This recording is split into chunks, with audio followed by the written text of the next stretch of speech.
Non, il y a que des annonces sur les autres. Oh, bah tant bien. C'est plus simple. J'annonce pas ma chanson. Une petite ambiance Oui, c'est bien. jazz. À peu J'ai près prévu de parfait. reprendre la parole pour vous remercier et annoncer en fait. Parfait. C'est très sensuel, je trouve. Et je pique un peu. Tout le monde est prêt? Barbara, je pense que tu nous fais un truc assez sympa sur le sommet. Bonsoir à toutes et à tous. Ça y est, le bouton. Sur l'égalité homme-femme. Ouh! Ah non, hein. Pourquoi on fait un cliché, hein. Quand Ah on merde, on veut. peut pas faire de cliché. Quand on veut. Bah, tout le monde est prêt? Oui. Ah, on ne peut plus près. On monte le micro. On attaque pas tout de suite. Hein. Sommaire. Je suis tendu, moi.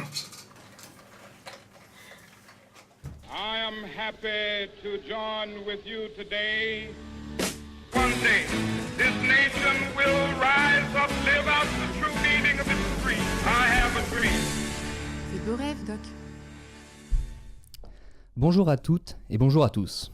Depuis quelque temps, j'ai pu voir, lire quelques témoignages, reportages sur les inégalités hommes-femmes. J'en reçois encore de temps en temps de mes camarades engagés dans cette noble cause. Et c'est avec un sentiment coupable et un peu honteux que je me présente à vous pour ce billet. En effet, je me sens coupable d'indifférence.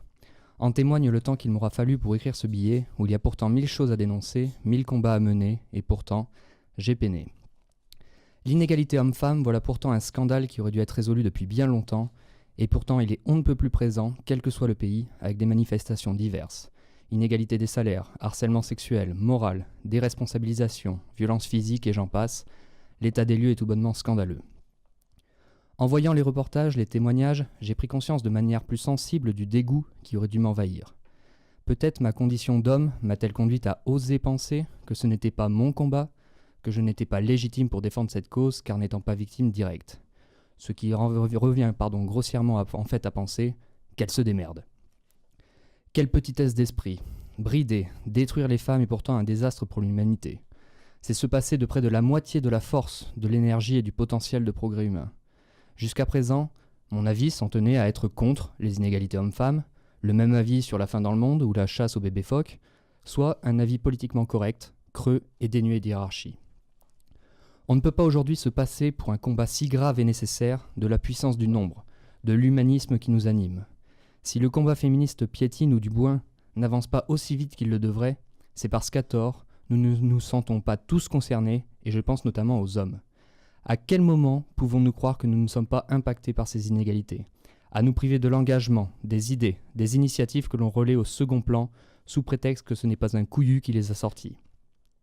Essayons d'imaginer la portée d'un combat où nous les hommes prendrions place, humblement, modestement, pour défendre les droits des femmes, non pas parce que ça fait bien, non pas parce qu'on le ferait mieux qu'elles, mais parce que ça serait tirer l'ensemble de l'humanité vers le haut, avec la force du nombre, un véritable élan populaire. Sentons-nous concernés, putain.